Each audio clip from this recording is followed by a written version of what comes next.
So I'm going to go over all of the fun stuff that we have here. Because your kids do not like fruit, we are leaving the fruit out. Okay. And we have a fun little box because you're always on the go. Correct. So it's a great way to make sure that stuff does not fall out of the box. I love this a little to-go charcuterie board. Yes, all the good stuff. Okay. So right here we have a morning brie, which I say is like the best brie to start with. It's like fresh, easy on the palate, doesn't have that weird rind on the outside. Kids don't like that. So, but my kids eat this up. They tear it up. Then we have this is called lumberjack, which is like basically a jack cheese. Yeah. And it's made by Stepladder. And then we have our honey whipped ricotta, which we do in-house with a little bit of honey and citrus. I've had that before. So good. Extra honey. Addictive. Yes. Yeah. And then we have just a farmhouse cheddar from Fiscalini's. Love it. And then a little bit of gnocchi. Yes. Yeah. Good stuff. So this is like what you would typically see when you go into I feel like a restaurant. This is what the cheese boards look like. Not as pretty. Well, just wait. Okay. But today, because you have Clorox on your hands, I have Clorox on my hands. I'm just gonna make the board. Yeah. So what we typically first do is break apart just the cheddar. We do it like this. It looks more rustic. I can charge more. Because the labor. I would say there's a lot of things that fail. Yeah. Us. It was in systemic. general. Yeah. Yeah, it wasn't like I didn't go to work. I went to work every day. Every day. Yeah. And you worked really, really hard. All the time. So It wasn't enough. sometimes it's like the market predicts where you're at, right? Right now, especially, I think there's so many outside forces against all of us, against business, that Against Black people, always, that, yeah, there's no way to insulate yourself. against women, Yeah, that one too. That's a good one. Do you have any more? tons. Okay. Gay people. Yeah. Yeah, I would say like if you're not a white man with money, Yes. then the world is not really for you right now, especially here. Correct. Because it doesn't matter if you're white anymore, because if your proximity is to Blackness or to something that is not accepted Yes. or brownness or whatever, you're not safe. Correct. So I think we can end the convo. we're done. We've solved it, you guys. It really is simple. I think like It's not nuanced, as they like you to believe. and I think that's like it's yeah. It really is like the conversation's over. Yeah, there's no more. I mean, we could like drill into it, but like, why? You and I understand. We do, but Yeah. other people don't. So It's I really feel like hard. maybe it's that too, though. You know? They don't want to understand at this point. So I'm gonna bring up my mom again. My mom's gonna hate me. But I think there are people out there. Me and my mom have a very she's my best friend, while also having very different opinions because her experience has been very different than mine. Yeah. And she doesn't understand my experience whatsoever. Is she choosing? Is that a choice? She's trying. She's going to therapy. She really is because Okay. she loves me. Yeah. Right. So I do feel like there are some people who are willing to open their mind. Yes. It's just my mom is also, and if it wasn't for her, I probably wouldn't be as strong in like my convictions as she is also in hers. And I think that there's room for growth there, but the conversation can't necessarily come from me, right? Because I'm her child. Not totally. Yeah. She needs other inputs. So I think like these conversations are really important because it's like, how do we do better? Like, how do we make this better? Yeah. Right? One, we both know how hard it is to have a brick and mortar. Yes. One, if you don't own the property that you are doing stuff in, but yet you're feeding money into it, there's like no room really to thrive in that. Correct. I think even with us walking into the kitchen and us talking about all the things that need to be done, and when you said to me like, aren't you like shitting bricks? Yeah, and it's like, yeah, like low key every single day. But I don't tell people that because then like one, I look weak and I look like I can't do it. Right. And I think two, it's like I really want this to work and not just for me, but for other people. Yeah. And I think that's the hardest thing about like even the cafe when it's struggling is that like I don't there are days where I'm like, I know if I throw in the towel and I just focus on like mentoring and coaching, like I probably have a house and not live in an apartment. Yeah. I wouldn't have stress. I'd probably sleep through the night. I'd probably work out. I probably take care of myself. These are all Yeah. things that I would do. Yeah. But then I have all of these people who depend on me for jobs, and nobody else is going to give them the same opportunities that I've given. Mm-hmm. And so then it's that conversation in your head of like, do I close or do I continue to grind without getting anything that truly fulfills me to fulfill other people? You're mission driven. Yeah, but it's exhausting. Of course. Yeah. And Yeah. I'm tired listening to you. You're mission driven. I feel like I'm tired listening to myself sometimes. You are. I mean, you're driven. You have a mission, you have a purpose, and you're aligned right now. And you're making choices for your community. You're making huge sacrifices for your community. And you will do that as long as you can and want to. You'll stop when you get ready. Yeah, I think it's the can and want to. Yeah. I think there's like moments of I feel like I have so many people around me who have chosen to go in different directions this year. That have chosen to pivot.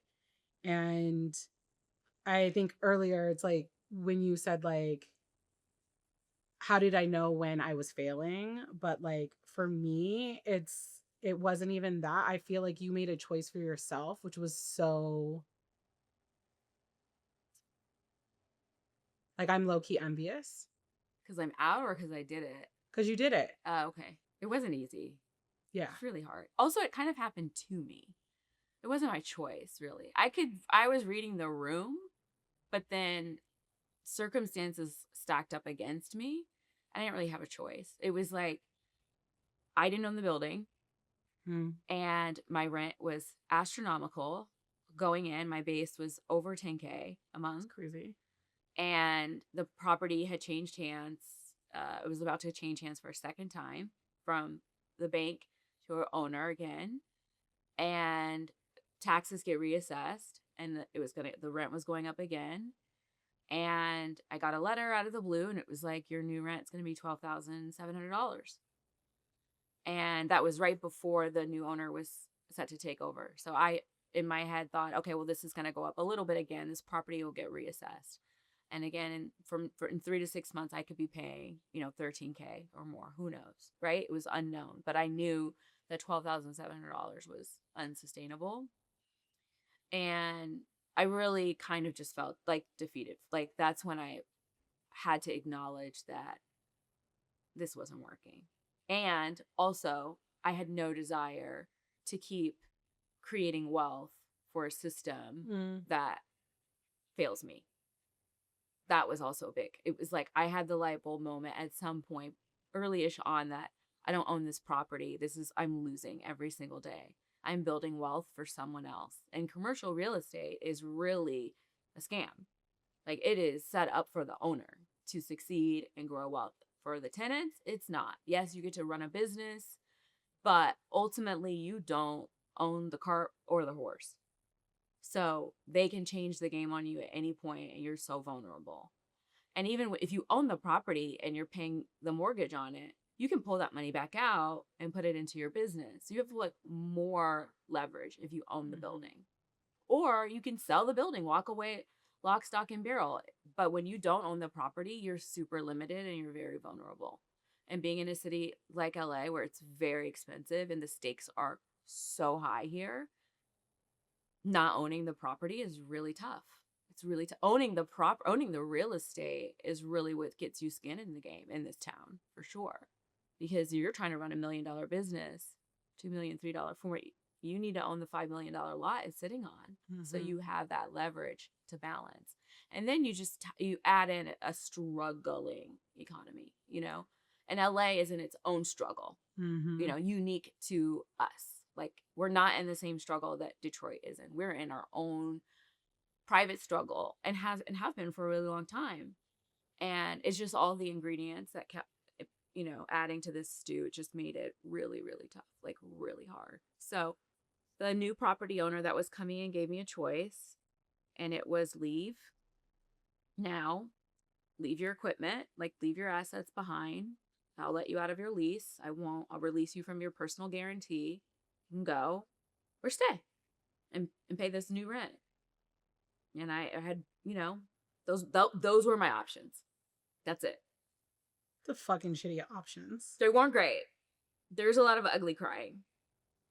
But, you know, I can fight. I can stay fight this man and fight the system and keep on keeping on. And I was going to lose. I was not going to be successful in that fight. I knew it. So it happened. It kind of happened to me. But then I made a choice, obviously. And I chose out. Yes, the labor of doing it this way. Wait, how did you learn how to make these? What's your origin story with the board? I started during the pandemic. So we started STEMS March 2020. Whoa. Not on purpose. But the goal was to like do DIY like home entertaining classes. Yeah. And then I did wine and cheese, or wine, mostly wine tastings with like cheese, but not anything like fancy. So when the pandemic happened, my mom and grandma, who started the business with me, were like, we're going to take a break. And I was like, I'm going to start doing wine tastings. And when I was doing wine tastings, because most of them were for like corporate in LA, people were asking like, when you send wine, can you also send cheese boards? And so you just like self-taught? Yeah, so I just started making cheese boards. And cheese is one of the most intimidating food categories for me. Really? Yeah. I love it. Well, I feel like there's so much cheese. There is so much. And so in order for me to like break it down, I only use domestic cheese. And only stuff from California. Wow. Because then I don't have to deal with, because I totally get what you're saying. There's so many things. Yeah. So then if I only have to deal with like the best cheeses in California, it's really easy for me to like niche my brain down to make sure I have the best of the best. You guys, less is more. Always. And I feel that like with cheese boards, sometimes I feel like people put too much shit on it. Like we don't need all that. We definitely hit peak charcuterie board a while back. So I'm glad we're like, where it was like, it's pretty, but I'm hungry. There's a lot going on. There's a lot going on. So I always do my cheeses first. We're basically creating our base. How do you know where to put them? Whatever looks pretty. You have to have a little bit of like visual taste to do this. Yeah, you have to see it in your head, practice. I mean, the great thing about the pandemic is like so many people were doing it, so we all kind of learned from each other. Right. And some people did it really well, and some people don't. Yeah. So. Sounds about right. This looks so pretty already. I'm hungry. Let me just try this. Yeah, try it. I'll do it with my non-Clorox. This is the cheddar? Yeah, this is the cheddar. Okay. Love a cheddar. A good cheddar. I like white cheddar. I mean, honestly, I like all cheese, so. But a good white cheddar is like, gives me life.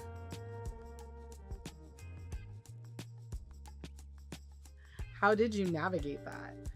Emotionally? Yeah. I think I'm still navigating it. Okay, I'll be concise. Like the wellness team, you know, like the scaffolding that keeps us women going, like family, my kids. I have a therapist who I've been seeing for almost a decade, same woman. And I guess, am I just inner knowing in my inner faith? I let myself feel sad about it. I let myself be upset. I let myself feel all the feelings. So that was like my first assignment, was to like not try to outrun it. And then I went dark.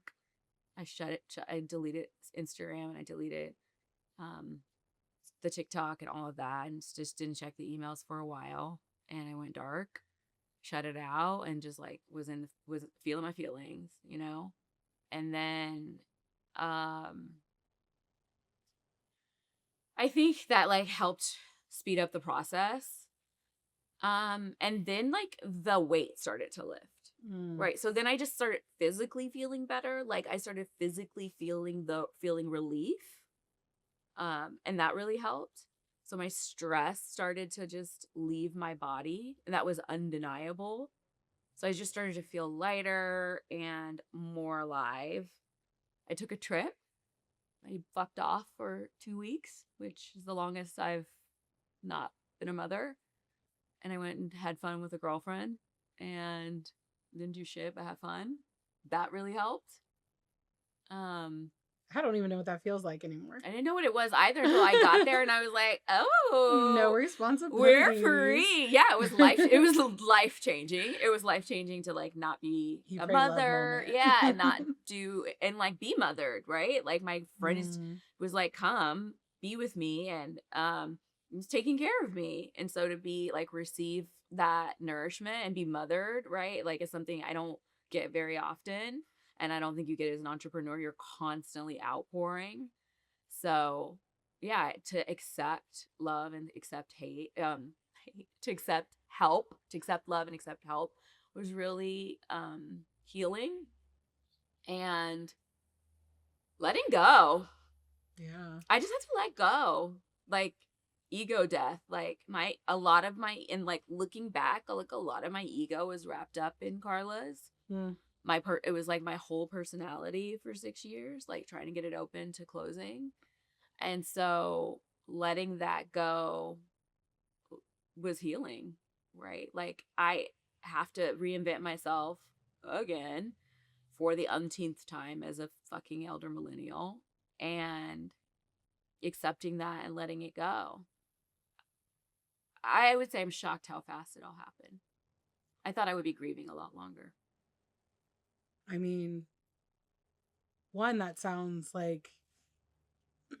so freeing, while also like I understand the emotions of like how hard it must have been to go through it. Yeah. But it's like, I don't think I've slept a full night. Yeah. I don't even know how long. Yeah. I don't even know what that is. It's like being in Tahoe and then coming back, right? And I've been,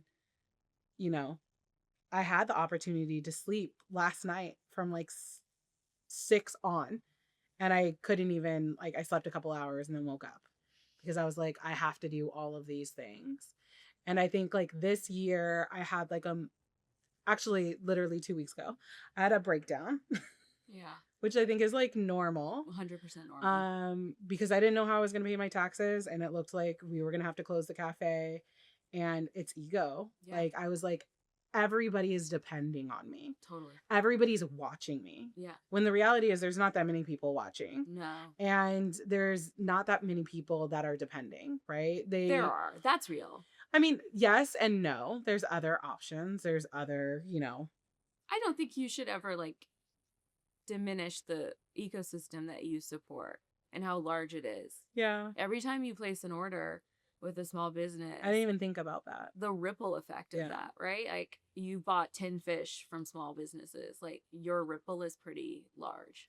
Yeah, I think really it goes down to ego though. Yeah, a lot of it. For me, it was. Oh, well, I think it's even in hiring people. Yeah. Right? Like if I hire somebody and they're incredible. Yeah. Great. If I hire somebody and they're not, I'm like, how did you not see that? Right. Yeah. And then I keep them because I want them to, I don't want my ego to be bruised. Right. Mm-hmm. I'm like, oh no, they're good. I had to have seen something, right? Mm-hmm. Like, let's just keep on trying. Let's keep on trying. But I think like that's a lot of business, having those, like having to check that and make sure that like you're making the right decision just in general, and not because like you don't want to like bruise your ego, or you don't want to feel like you're not successful or whatever that may be. And I think in this past year of like owning the cafe, so many times I'm like, I hate this. Like, I don't want to do this. Mm-hmm. And, but like not wanting to bruise my ego by saying like, I'm done, Yeah. you know, but literally a couple of weeks ago when I had my breakdown, I was like, you know what? I love the vision. I love all of those things, the aspects of like creating. Yeah. I just don't like running day to day. It's hard. So I made the decision that we're finding a CEO.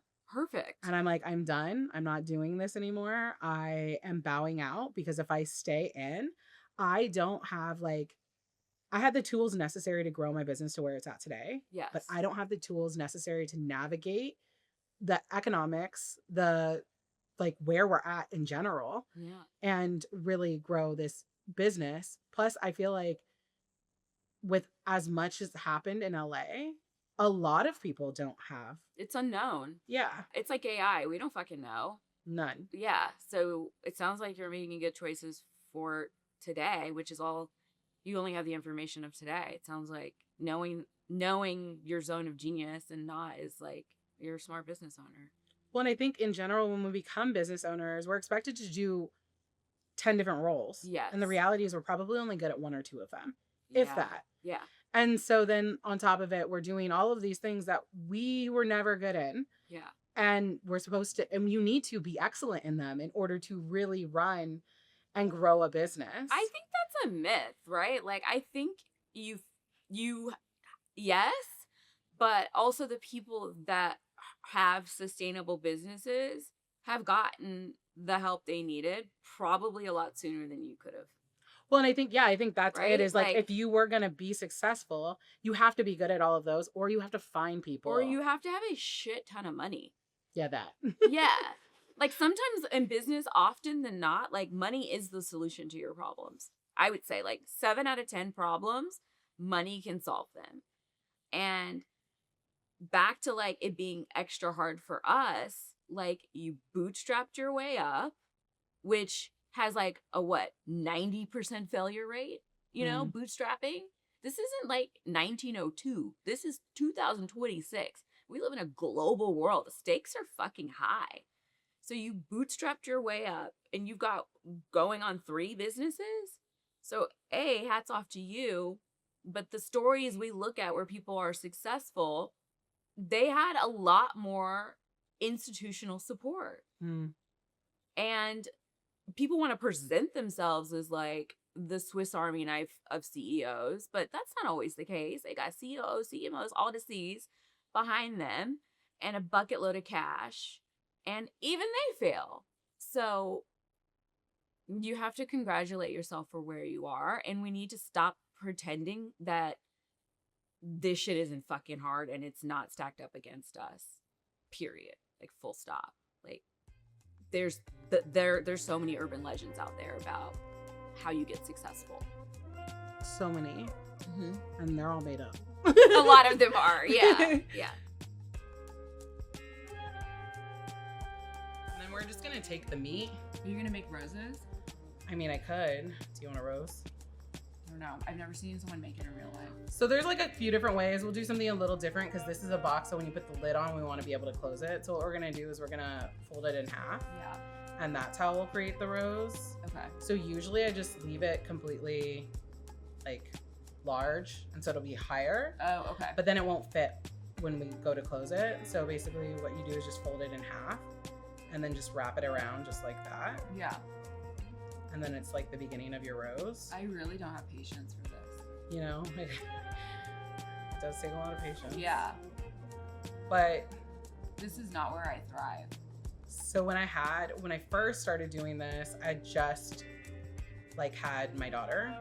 So she would just sit strapped to me and I would just like walk around bouncing and making roses in my hand. This is the things working mothers do.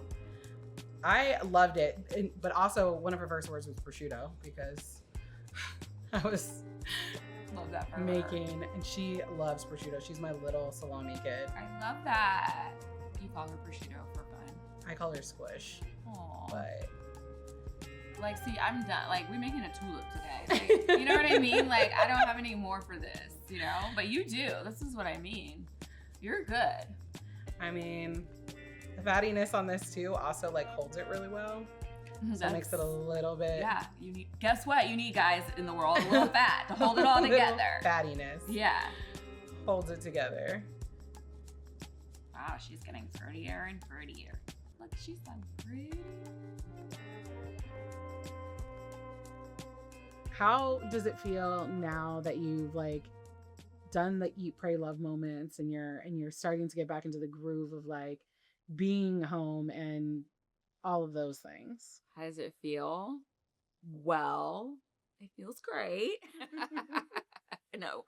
Honestly, I feel great. I really do. I'm like, all of the things are better. Like, I'm sleeping better. I feel better inside. I get to take hikes more. Like, I'm taking better care of myself. Like, I feel the stress like leaving my body like week by week. I feel like more alive. Yeah, I'm at a never again moment where, I had a milestone of like, I'm 43. I did this thing. It's really hard. I really wanted to do it. Fucking did it. Like I had an idea and I saw it through. Do I wish it lasted longer? Absolutely. Had I planned for it to last longer? 100%. But that's just not the case. And so I'm meeting this moment where it is. And it feels good to feel good. Undeniable. And I kind of want to keep feeling good. I don't blame you. Yeah. So recalibrating, good days and bad days. There's certainly days where I miss having my business and miss being in the game. And it's sad, so I just am sad that day, right? But overwhelmingly, like, my body feels good. So that's great. Yeah, it's can't really argue with that, right? Like, when your body feels good, like, just in terms of not being stressed out versus, I emotionally feel a little sad. Those days exist. So I'm taking better care of myself because I have the time to. And yeah, I'm just being honest when I do have those sad moments. Trying to get rid of a bunch of fucking debt. And I'll tell you that some of the debt does not go away. It haunts you forever. So it will always be a little quiet reminder of Carla. I got a little debt based off her. And I'm rebuilding my life. I'm like, I gotta work now. Mama gotta work. I mean, at least it's like, it's done. It's done. That was the immediate thing, was like, oh, the debt's no longer compiling. Yes. Like, it's done. And so now we just need to figure out how to get it really done. And it's not growing anymore. That was immediate. That was like day 2 stress of like, oh, but it's not growing. Okay, we can solve problems. And some debt we let go to collections. And some debt we can't. And that's this also. I remind myself our current president has filed bankruptcy I don't know how many times and has walked away from I don't know how many millions in debt. And like, I'm not about to fucking die over this. It was a business. We rolled the dice. Everybody rolled the dice. The shit didn't work. So I think it's that in your mind of like, it's not the end of the world. Yeah. It's really interesting. I feel like this year has put a lot in perspective, especially with like restaurant after restaurant closing too. It's like a constant reminder every time I hear one of my friends being like, we decided that we're just going to be done. Right. Yeah. And so we've had a lot of moments where it's like, we revisit what does this look like? How are we going to do this? Does this make sense? What if it doesn't anymore? What are the next steps and all of those things? And I remember at first when we were starting to think about it, it felt like the end of the world. Yeah. And now it feels very much like there's life after, there's other options. There are things that bring me more joy and like I'm more passionate about. Yeah. Than honestly making a sandwich, although we have incredible sandwiches. Yeah, I was like, don't stop making the sandwiches. But I think those are like moments where it's just like, I think hearing you and like even talking about this is something that people don't do because they're like, oh, I don't want to bring it up because it's a sensitive topic. Mm. It's like, I remember when I first asked too, I was like, is this too soon? Should I don't know how to like maneuver this. I Yeah. don't want to like offend anybody. I don't want to bring up anything that's going to be uncomfortable or make somebody sad. Um, but I think it's so needed for people to hear. Yeah.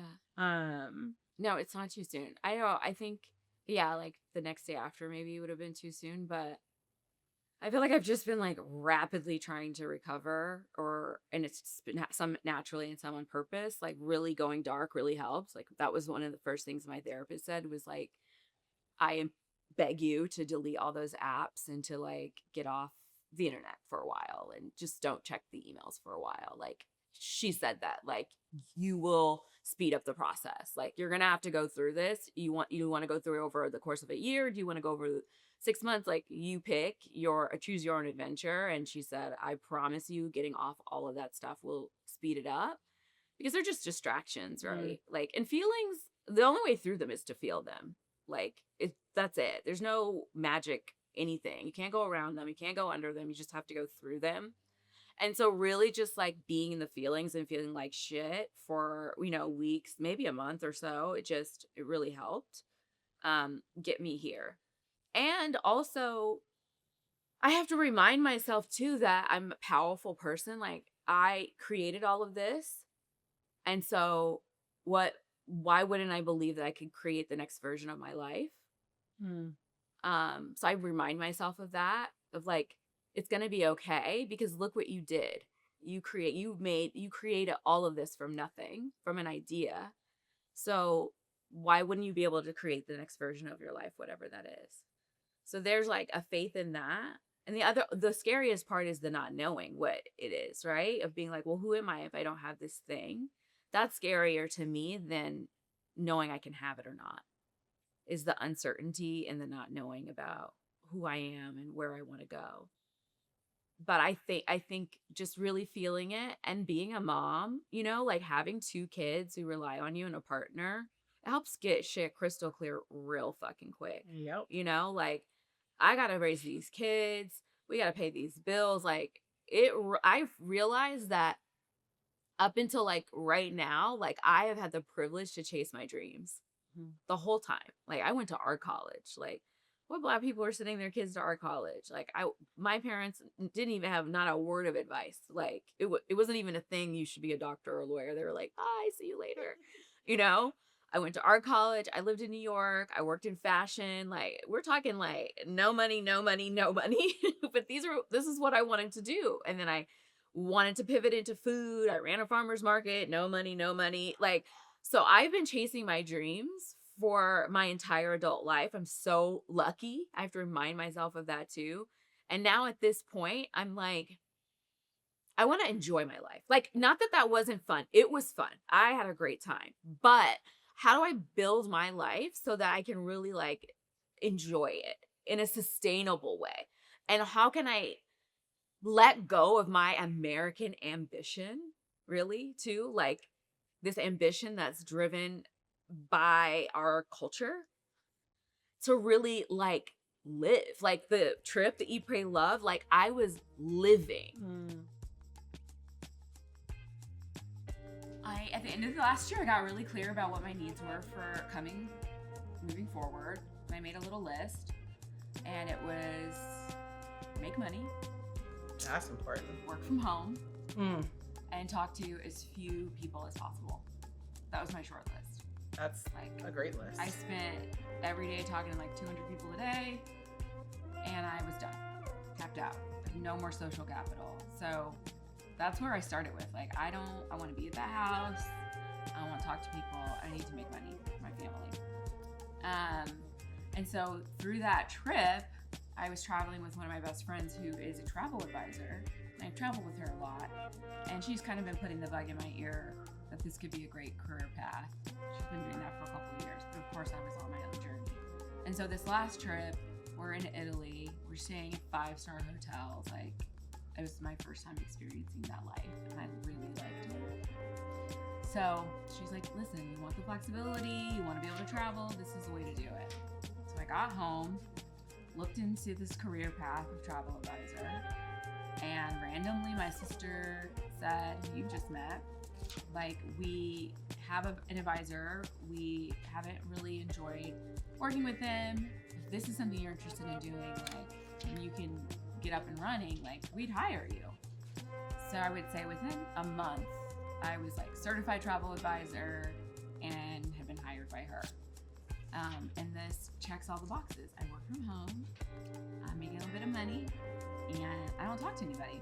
So it's kind of great. So that's what I'm doing. I'm doing travel advising, but right now I'm focused on small businesses. So I'm booking her company's travel, their flights and hotels, and they go all over for their events. You just came back from Tahoe. Yes, and you got me my house. I got you your house. And let me tell you, I know you didn't even look into this. The shower. I literally told them earlier, I took 6 showers while I was there. Yay! And I was only there for 2 days. It was life-changing. There was a steamer, and the floors were heated, and it also was like a waterfall shower, and they had a wand. Oh, it was... What'd you do with the wand?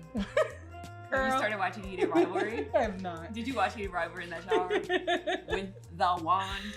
It wasn't that much fun, I'll just say that. Okay. Well, you're going back this weekend, right? Yeah, but we're staying at the hotel. I don't know if they have a wand. Okay. I think we need to get a travel wand for you. Yeah, I'm happy to hear it. I'm so happy to hear that. And this is like also hospitality, so it's still like I'm in a place where I'm making people happy and I'm welcoming people. So it kind of feels a bit like Carla's in a way. And with less stress. Yeah, I'm at home. I'm not talking to anybody. You eat what you kill. And so this is like what I make it. And the fact that you enjoyed your accommodations and it helped facilitate you being able to do your job up there makes me happy. That was that wand. Yeah, wands are great. My husband's gonna be really jealous when he watches this. He's gonna be like, what did you do with that wand? Well, does he really? No. Yeah, I'm like, no, man. My husband has like no... At that level cares anymore. Yeah. Yeah, being away on a trip for the first time in a really long time, or maybe ever, where I didn't have to check emails. Went none to check. Nobody's looking for me. And I didn't have a business to run. I didn't have to check on my kids because they're at an age where they're a little sufficient. They have an awesome father. Like, you know, he's not calling me and saying, what should I make for them for lunch? You know, so I had freedom. So really every day I was like, what do I want to do today that makes me happy? Like, what do I want to eat today that makes me happy? Like, someone offered me a glass of wine at 11:30. Why not? You know? Right. So that was eye-opening of like, oh, I just want to, how can you live without thinking about creating or consuming? Not that those things aren't wonderful, but it was like a pause. It was like, here's a different perspective for your brain. So coming back from that, I'm like, okay, how do I live? Like, how do I create a life where I live? And obviously that means I have to make money, but I want to live too. And I don't know, I guess I've always felt a little bit of a prisoner to my dreams. And I wouldn't have been able to articulate that before now. And chasing them so hard is a job within itself. And it's almost like it was driven by me completely, but a lot of it was driven by just our culture in America. And we're kind of, in America, it is okay to go after your dreams. Like, we're lucky that way. Like, America is amazing that way. They're like, you could at one point bootstrap your way into a dream. And I think some of that's still possible. So I think, yeah, it's truly American to go after your dreams. And then on top of it, like, how lucky am I that I got to do it? But I would be lying if I didn't say that a lot of that was like ego driven and the need to succeed and the need to be acknowledged for my intelligence, not just the way I look. And the need to feel like I can sit at certain tables and I can hold my own and I bring something to the table and I matter and I have value in that way, rather than just being alive has value. So chasing all of that. Yeah. I mean, honestly, you like these are all the feelings that I have inside that I can't like communicate or articulate to people because I don't know. Like, yeah, I think so often it's like my value is what other people tell me my value is. 100%. You don't really know what you're feeling until like something forces you to put in perspective. Yeah. You need the inciting incident, is what they say in books. You need like catalysts. You need something to happen to you to make you pull back and look at things differently. Or a chance encounter helps, you know, that like you need something from the outside oftentimes. That I think it's just, I'm older now, and I think being in therapy for 10 years, like all of these things, it's helping me like pull apart my thoughts and look at them differently, and my feelings and look at them differently. This is new. Like, I didn't have this perspective 8 months ago. I was in it to win it. Yeah. I don't want you to think I'm like Yoda. You're Yoda to me right now. Okay, just this moment. Yeah, just this moment. But I think it's like I haven't closed like our business yet, or I don't even know if that's even gonna happen. But I've definitely have had moments of feeling like, oh my God, my life is over. Like, this is never gonna get better. I can't believe that we're doing this. And it's completely changed the way that I do things. He's do like, what you need to do. Yeah, you like it. I love it. Like, he doesn't. This is getting prettier and prettier. I know, we're just... This is like, you know when you pick your kids up from school and they're like monsters? Yes, and they're like, they want this is what they want. It's literally an adult Lunchable. Honestly, like, you in the window you're creating, you should have like little Lunchables for parents to just scoop up on their way to pick up their kids. We should, because there's so many parents. My kids go to school right down the street from here. Do you always have a charcuterie board for them when you pick them up? No. They don't when they were younger, I used to make like little like boxes like this, and then they tried an actual Lunchable. And they prefer a Lunchable to Shut this. the fuck up. No. Yes, they do. Not the weird compounded meat. Yes. It's American like, cheese. It's the MDF of meats that meat. Like, it's like, what is in the meat? Whatever it is, they apparently like. My daughter she eats hot dogs nonstop. Hot dogs are good. I feel her. Yeah. Well, I'm like. Hot dog once a year is good for you. That you have thoughts that you want to close your business. That's completely fucking natural. I would be like weirded out if you didn't think about it at least every 10 to 14 days in this current climate. Yeah, I think it's probably every 10 to 14 days, and then something happens. Or like every payroll. Or every time payroll, you pay rent. Payroll, it's rent. It's the first of the month. It's so scary. It's literally this week. We're going into the first of the month, right?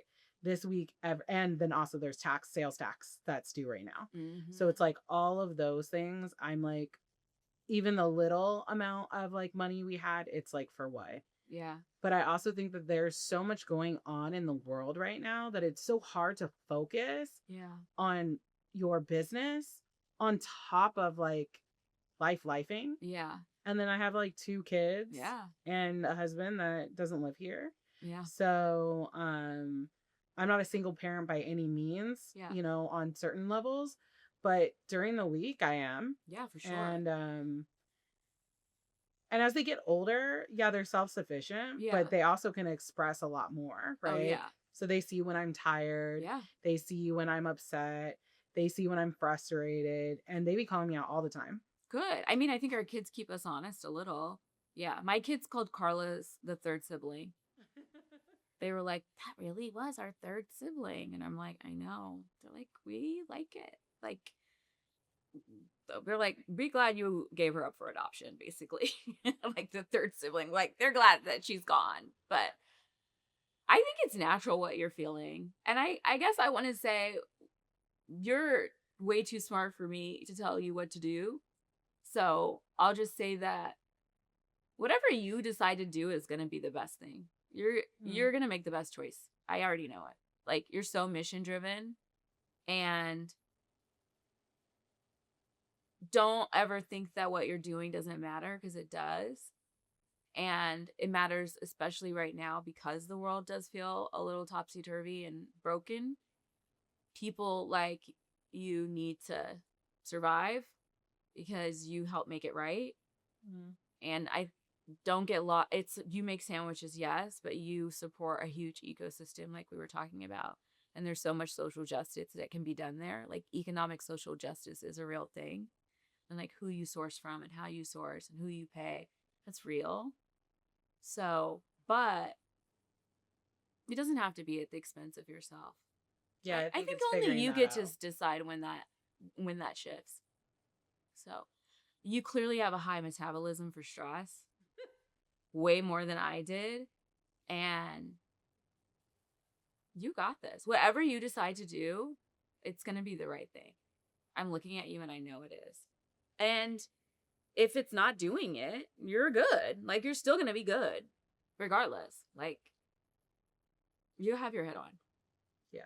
I do have a high metabolism for stress. You have high. Yeah, when I was like, are you not shitting bricks about this empty ass kitchen? Like, I feel like there should be an oven in here.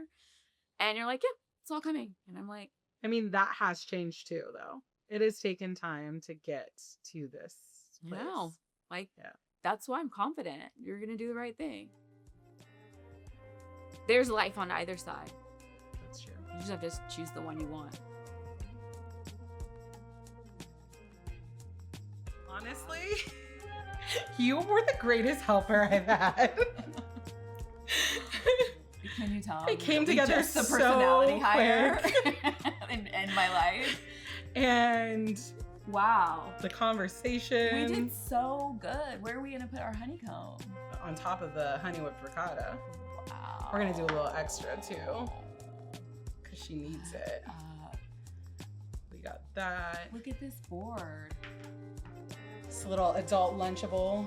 And then we flour her. A little bit of flowers. I love her.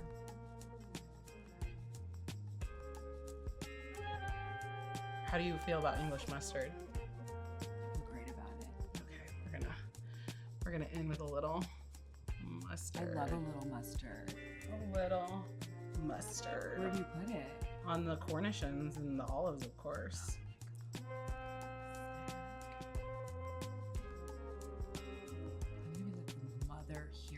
Oh, your kids are going to be like, it's okay that you were 5 minutes late, Mom. Sure. Yeah. The sad thing is they'll ask for this too many more times. Well, now that you've watched it, I'll send you the video so you can recreate. I think there's two kinds of moms. And you learn who you are very quickly when they put that lunchbox in front of you. You're either a bento box mom or you're not. And so I'm not. I would be. You're a bento box mom. Yes, but I'm not right now. But you have the ability. I literally am like, thank God California offers free lunch, because my kids would have went without lunch on. It's either all or nothing. So it's either this or nothing. I'm the nothing. Yeah. Well, I know I'm the nothing most I'm like, of the throw time. some like goldfish at you out the door and be like, survive. I'm like, I'm the one. I don't even throw the goldfish. I say, well, you didn't get your own lunch. We're raising resilient daughters. We truly are. There you go, voila. Ah, so cute. Look at this. Oh, I don't want to touch it. It's too beautiful. Look at this. You did that so fast. I do it for a living. Wait, so. are you gonna have one?